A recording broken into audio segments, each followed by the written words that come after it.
Assalamualaikum warahmatullahi wabarakatuh. Alhamdulillah, wassalatu wassalamu ala rasulillah, Sayyidina wa habibina wa syafi'ina wa nuri qulubina wa qurrati a'yunina Sayyidina Muhammad wa ala alihi wa sahbihi wa man wala. Allahumma salli ala Sayyidina Muhammad al-Fatih lima ughliqa wal khatim lima sabaqa nasrul haqqi bil haqq wal hadi ila siratikal mustaqim wa ala alihi wa sahbihi haqqa qadrihi wa miqdaril azim. Teman-teman biku jamaah maghrib yang akan memuliakan, kita akan bahas satu tema yang sangat darurat, yaitu salat khusyuk. Salat khusyuk. Banyak metode yang membawa kita seakan-akan kadang berhayal, bagaimana sih salat khusyuk itu, dan apakah kita sudah salat dengan khusyuk. Jangan sampai salat kita selama ini tidak ada perubahan. Ieu moto ton riolo, ieu moto ieu taungge. Ada beberapa metode, misalnya cara sholat khusyuk itu dengan konsentrasi.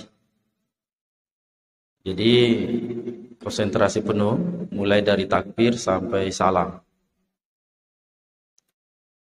Kalau kita coba, kayaknya berat juga ya, karena kalau orang konsentrasi penuh, kadang lupa rakaat.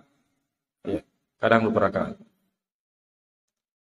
Dan kalau konsentrasi itu larinya ke meditasi. Ya. Kayak meditasi, pernapasan. Ada yang mengatakan biar sholat khusyuk itu harus tahu artinya. Tahu artinya apa yang kita baca, surah-surah yang kita baca, doa-doa yang kita baca. Masalahnya, yang tahu artinya itu kan orang yang belajar agama, anak pesantren atau ustadz lah. Terus bagaimana dengan orang yang mengaji aja belum lancar? Iya. Berarti tidak bisa. Ada yang mengatakan sholat khusyuk itu ya fatareka ya misalnya. Pengoloi sulafa apai. Ya. Apa itu sulafa apai? Tubuh, hati, nyawa, rahasia. Ya. Masalahnya ini juga harus dipelajari ya, dengan cara mempelajari ilmu tasawuf misalnya. Mempelajari ilmu tasawuf ini sebenarnya penting ya, penting. Tapi tidak bisa juga selalu dibahas ya, apalagi masalah-masalah yang gaib, masalah yang sudah menembus jauh ya. Kata Imam Malik, man tasawwafa wa lam yatafaqqaha faqad tazandaka. Nah, ini banyak terjadi, Pak. Niki matareka matasawuf tapi de nafikhi. De nola syariah itu sungguh telah kafir. Hati-hati. Sebaliknya, wa man tafaqqaha wa lam yatasawwafa faqad tafassaka. Niki syariah mi bahwa telo nabahas tapi de na tasawuf fase. Ya. Wa man jama'a bainahuma faqad tahaqqaqa. Niki kumpului antara syariat dengan tarekat, itulah yang sebenar-benarnya berislam. Ya. Jadi tidak bisa dipisahkan antara ilmu fikih syariat dengan ilmu akhlak tasawuf. Kita kembali, apakah ada dalil atau ayat yang menunjukkan bagaimana sholat khusyuk? Ya. Kalau kita lihat ayatnya, di sini dijelaskan sholat khusyuk itu sebagai sifat saja. Dia jelaskan Allah Ta'ala bagaimana cara sholat khusyuk dari A sampai Z. Ya. Kita lihat di dalam surah Al-Mu'minun ayat 1 dan 2. Qad aflahal mu'minun allazina hum fi sholatihim khashi'un. Alangkah beruntungnya orang yang beriman, yaitu orang yang sholatnya khusyuk. Ya. Di sini tidak dijelaskan bagaimana cara sholat khusyuk. Kemudian surah Al-Baqarah ayat 45, wasta'inu bis-sabri was-sholati wa innaha lakabiratun illa 'alal khashiin. Minta tolonglah kalian, jadikanlah sabar dan sholat itu sebagai penolongmu, karena sesungguhnya itu adalah sesuatu yang besar bagi orang yang khusyuk. Kita lihat cuma ada 2 ayat yang menyinggung masalah khusyuk, tapi tidak membahas secara detail. Akhirnya, kadang kita bertanya, kayaknya belum saya sholatnya khusyuk. Ini nasihat buat saya juga. Kita sama-sama belajar, kita sharing. Bagaimana sih sebenarnya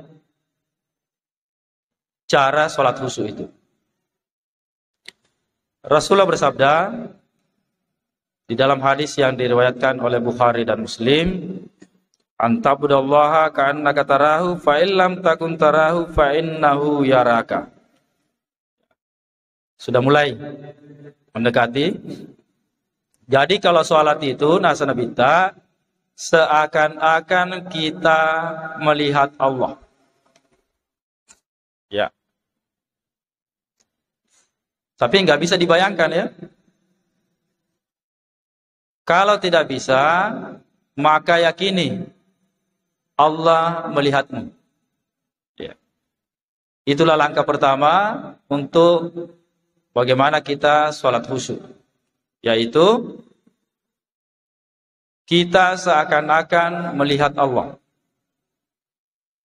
Kalau tidak bisa, yakini kalau Allah melihatmu. Ini perkara berat, ya. Perkara berat karena kita dilarang membayangkan bentuknya Allah. Kita dilarang memikirkan bagaimana modelnya Allah. Allah duduk bersemayam di ars, nggak bisa kita bayangkan. Allah duduk di atas kursi, ya, seperti yang dibayangkan Ibnu Taimiyah misalnya.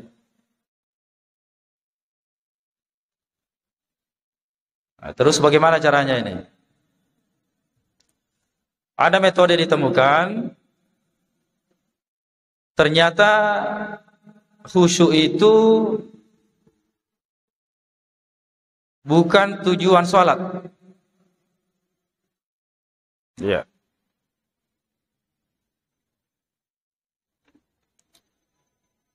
Saya ulang, tidak ada perintahnya, wahai orang beriman, kalian sholat khusyuk. Tidak ada, Pak. Ya.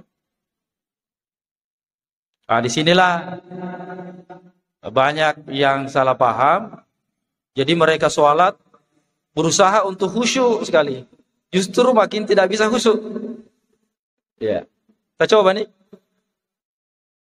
Dia mulai masam pajam apa mulai takabire letu wassalamualaikum betul-betul khusyuk. Kecuali para nabi ya. Karena perintah Allah memang, ya, ini intinya, di dalam surat Thaha ayat 14.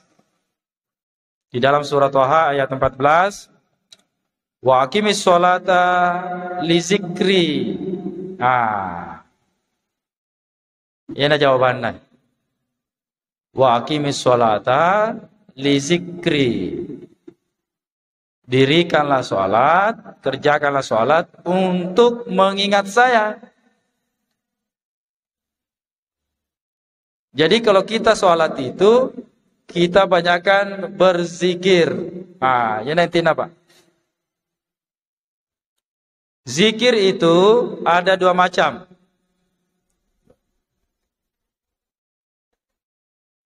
Perlu kita tahu. Jadi inti khusyuk itu ada pada zikir. Atau dengan kata lain, inti sholat khusyuk itu ada dalam ketenangan hati. Ya Pak ya. Mulai kita masuk ya. Jadi cara sholat khusyuk itu hati atau bahasanya jantung itu selalu berzikir. Ini perlu latihan ya. Enggak usah kita mau fokus-fokus khusyuk, jangan, berzikir saja. Jadi kita pakai zikir hati ya, atau zikir hafi. Jadi mulai takbir, berzikir terus itu jantung kita. Allah, Allah, Allah, Allah, Allah, Allah, Allah. Insya Allah kita akan khusyuk. Ini metode baru Pak. Ya. Karena nasa Allah Ta'ala,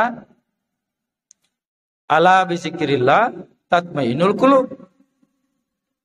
Hanya dengan mengingat Allah, berzikir kepada Allah, itu menenangkan hati.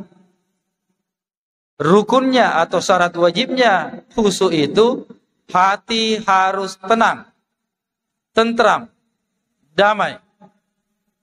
Mustahil orang bisa khusyuk kalau hatinya gelisah. Biar kita ikuti metode pelatihan sholat khusyuk, kalau yang dibahas cuma konsentrasi khusyuknya tidak mungkin. Karena rohnya khusyuk itu ada di dalam hati yang tenang. Ya. Ala bizikrillah tatmainnul qulub. Ketahuilah, hanya dengan banyak berzikir kepada Allah menenangkan hati. Kata Ibnu Abbas, satu-satunya amalan yang sangat gampang, tidak harus menunggu waktu, adalah zikir. Salat ada waktunya, zakat ada waktunya, puasa ada waktunya, haji ada waktunya. Tapi zikir tidak mengenal waktu. Perintah Allah, wahai orang-orang yang beriman, berzikirlah engkau sebanyak-banyaknya. Zikran katsiran. Ya. Nah, kita akan bahas ya. Sekarang kita konsen ke zikir. Zikir yang bagaimana membuat sholat kita bisa menjadi khusyuk. Karena dengan berzikir itu, hati kita tenang. Dan dengan hati tenang, insya Allah pasti khusyuk. Ya. Kita bahas dulu macam-macam zikir. Zikir ada dua macam. Yang pertama, zikir jahar. Yang kedua, zikir khafi. Zikir jahar adalah zikir yang dilakukan dengan suara keras. Ya. Zikir hafi adalah zikir yang dilakukan dengan suara lirih dalam hati. Tidak terdengar. Ya. Zikir inilah yang dipakai untuk sholat khusyuk. Yaitu jantung kita berzikir ya. Nah, coba perhatikan Pak. Jantung kita berada di, tolong lihat saya, dada sebelah kiri. Di sini, Pak. Jadi kalau perlu nanti kita tunjuk terus itu kalau latihan berzikir. Jalla ya. Allah, Allah, Allah, Allah, Allah, Allah, Allah, Allah, Allah, Allah, Allah, Allah. Ya. Kalau sudah terbiasa, sampai tidur pun tetap berzikir. Ya.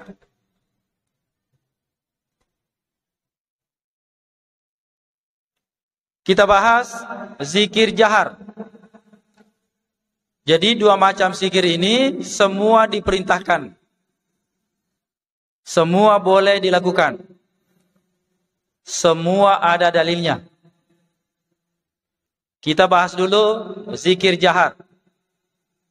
Seperti orang yang lakukan pada umumnya setelah sholat wajib berzikir jahar.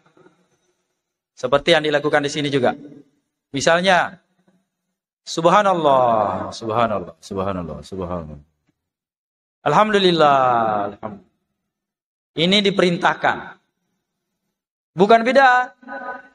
Ingat, ada kelompok yang keras itu, sedikit-sedikit bid'ah. Nah, asasi bid'ah, zikir jahar tidak dilakukan Rasulullah. Ini orang tidak belajar agama ya. Justru dilakukan Rasulullah. Zikir jahar itu hadis riwayat Bukhari.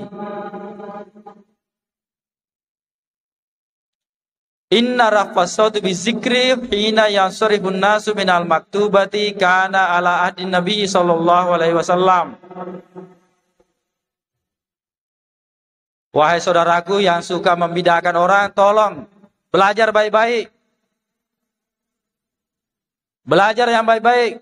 Berguru kepada orang yang benar. Berzikir dengan suara keras. Hadis riwayat Bukhari. Sahih 1000%. Hadis tadi yang artinya sesungguhnya berzikir dengan suara keras setelah sholat fardu itu dilakukan oleh Rasulullah dan sahabatnya. Bukan bid'ah, sunnah. Justru orang habis sholat langsung kabur, itu bid'ah. Saya ulang. Orang habis sholat, tidak ada uzur, langsung kabur. Bahkan meyakini berzikir itu bid'ah, justru dia yang bid'ah. Karena tidak dilakukan oleh Rasulullah. Jadi tak paham gimana aja Pak. Jadi rupa bid'ah justru lainnya bid'ah.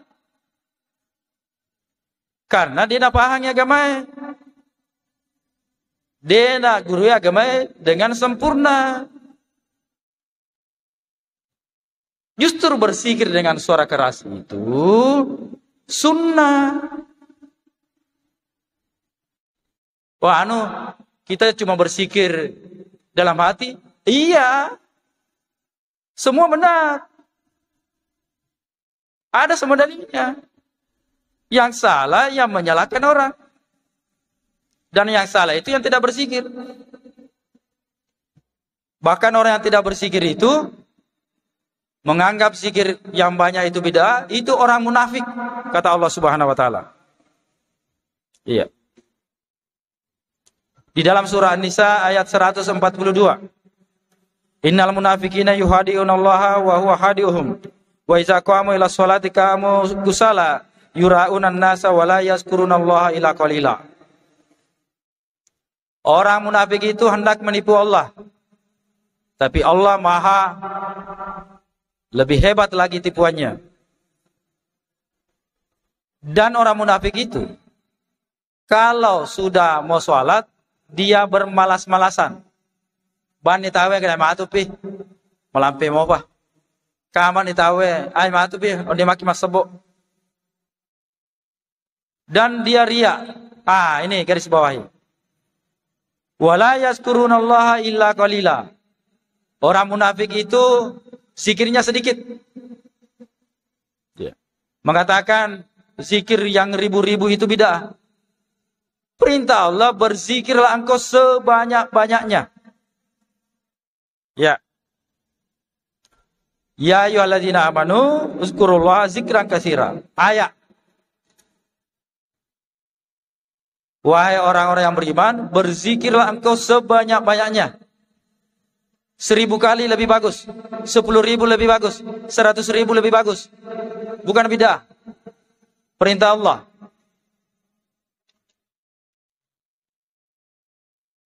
Ya. Ibnu Abbas, satu lagi. Kuntu a'lamu izan surifu bizalika iza samituhu bisima'i zikri. Nah, tangkal yang mana Pak? Dalil berzikir dengan suara keras. Dalil yang kedua. Yang pertama tadi hadis riwayat Bukhari dan sudah kita sebutkan ayatnya tadi. Uzkurullah zikran katsira. Hadis yang kedua. Pernah suatu ketika Ibnu Abbas terlambat sholat berjamaah. Dan dia mengetahui kalau saya ini terlambat ketika Rasulullah berzikir. Riolo, dia pakai yasang mic, sound system. Jadi tidak kedengaran ya. Tapi kita bayangkan kira. Maka ada pengeluta Ibnu Abbas, wisanya ikut terlambat karena uang kelingai Nabi tak masikri. Bisa dibayangkan, dulu tidak ada mic, bagaimana kerasnya Rasulullah berzikir, sehingga Ibnu Abbas mendengarnya di pintu. Coba. Pas nangkelinga masikri Nabi tak, maka ada terlambat kak. Pak masikri Nabi tak. Nangkelinga Ibnu Abbas, ake pintu babana masikri maka ada terlambat. Itu Pak dalilnya. Ya. Kemudian ayatnya. Surah An-Nisa 103. Perintah berzikir setelah sholat. Tolong diingat. Ayatnya surah An-Nisa ayat 103. Faiza kuditum sholata fazkurullah. Jika engkau telah selesai sholat wajib, langsunglah berzikir. Ayat. Ya, silakan yang punya HP langsung dibuka. An-Nisa 103. Narik kehura ke masam pajak, asik kiri ke jolo. Nasa pengalat ta'ala. Ya. Hadisnya Sahih Bukhari, jelas ayatnya. Justru orang habis sholat langsung kabur, padahal tidak ada keperluan yang mendesak. Justru itulah pelaku bid'ah yang sebenarnya. Yang selama ini menuduh kita berzikir jahar itu bid'ah, alena pelaku bid'ah. Karena perintah Allah Ta'ala, narik kehur ke masa baca perlu, asikir ke jolok.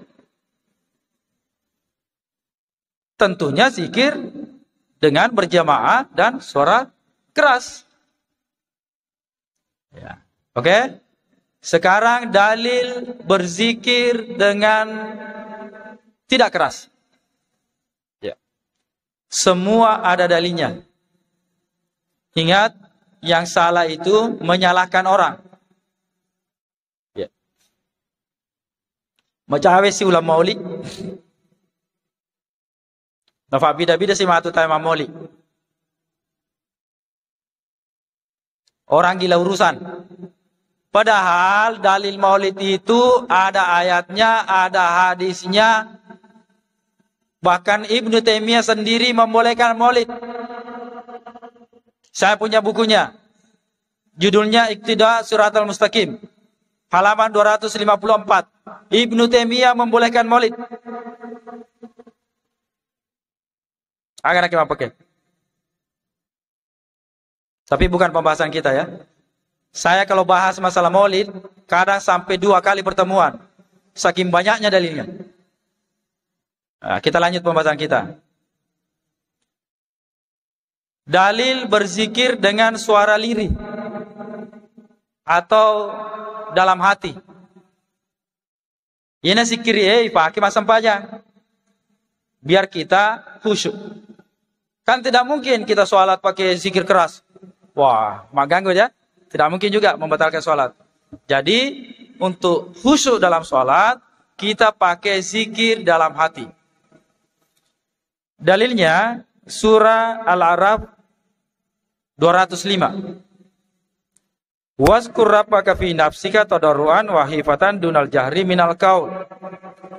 Berzikirlah engkau kepada Allah, ingatlah Tuhanmu di dalam hati, di dalam jiwa. Dengan penuh tadarru, khauf, butuh, takut kepada Allah, harap kepada Allah. Dunal jahri, tidak keras. Jadi ada waktunya kita berzikir keras, ada waktunya kita berzikir tidak keras.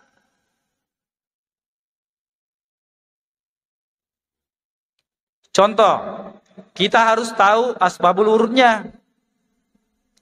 Perintah berzikir suara lirih itu ketika Islam masih didakwakan sembunyi-sembunyi. Karena kalau kita berzikir di sini masuk sholat, mengaji, bersalawat, istighfar. Karena sahabat waktu itu kalau mengeraskan suara berzikir langsung ditangkap oleh orang kafir. Begitu asbabul wurudnya itu hadis. Kalau hadis, asbabun nuzulnya kalau ayat. Ya.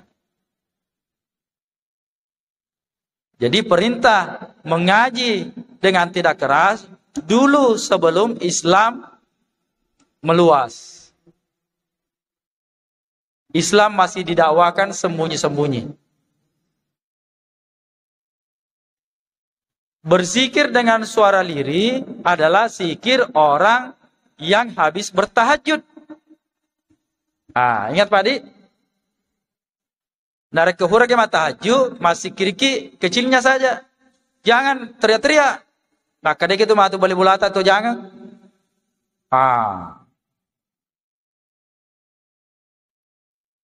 Tapi kalau habis sholat fardu, orang semua bangun.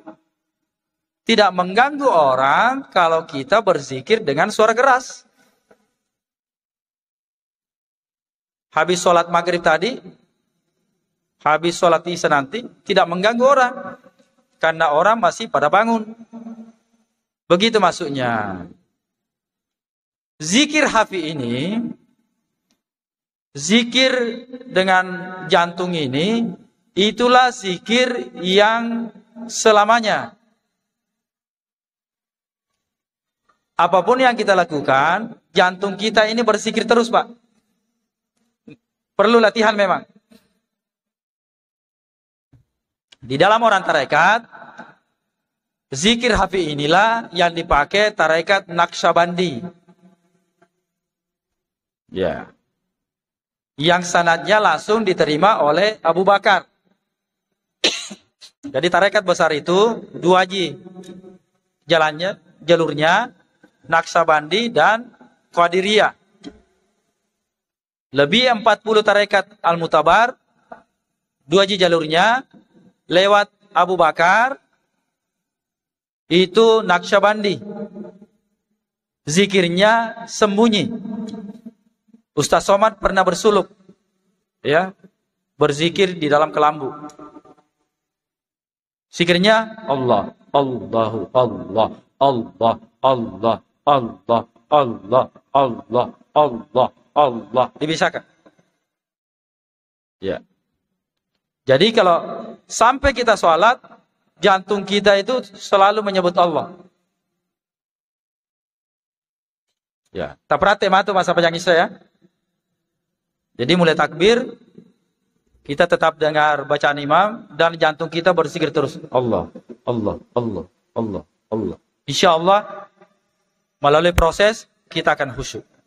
Ya.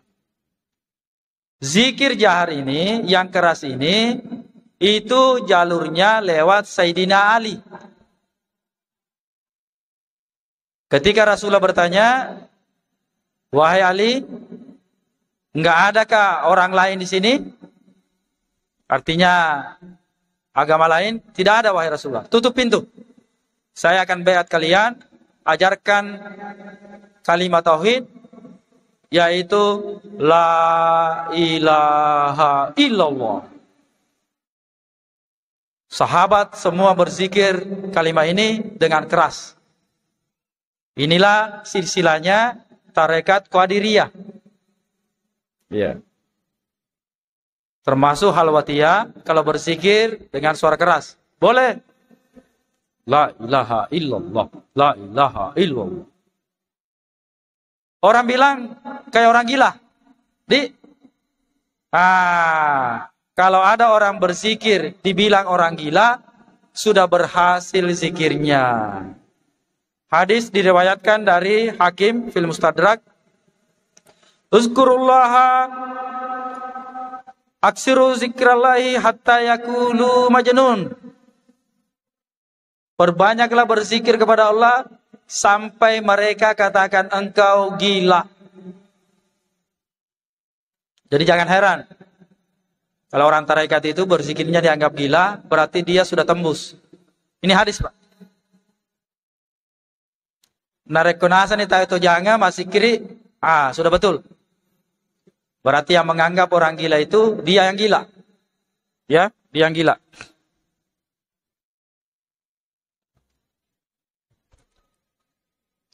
Jadi saya ulang, zikir dengan dalam hati ini jalurnya Abu Bakar. Ketika di Gua Hira, Rasulullah dikejar oleh orang kafir, maka khawatirlah Abu Bakar. Min rasa nih, surah Allah Ta'ala. Nanti kaki tahu. Maka deh, Nabi tak, tenang kok. Asikir kok dalam hati ya. Itu jalurnya Pak. Agar Nabi tak, sebut saja nama Allah, wahai Abu Bakar, Allah. Akhirnya tenanglah Abu Bakar. Ya. Jadi dua macam zikir ini boleh dilakukan. Dan boleh dilakukan sekaligus.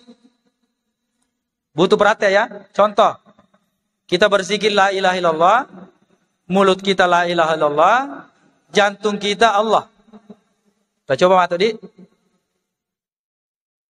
Jadi caranya itu Bapak Ibu, kita tarik nafas, la sampai ubun-ubun kepala, ilaha kita turunkan ke dada kanan, illallah kita masukkan ke jantung. Ya, saya ulang. Teknik berzikir dengan pernapasan. Coba ikuti saya Pak, Ibu. Coba ikuti saya. 1, 2, 3. La, tarik nafas. Ibu, la sampai ke kepala. Turunkan ke kanan, ilaha illallah. Ini tidak dipelajari di bangku kuliah ya. Jadi caranya begini. La ilaha illallah. La ilaha illallah. La ilaha illallah. Dan jantung kita tetap berzikir Allah, Allah, Allah, Allah, Allah, Allah. Capuat tuh. Jadi untuk lebih lanjut, bolehlah kita sharing-sharing ya. Karena pelajaran ini butuh diseriusi ya. Bagaimana cara berzikir hingga kita bisa sholat dengan khusyuk. Saya kira demikian. Wadanallahu yakum ajmain. Assalamualaikum warahmatullahi wabarakatuh.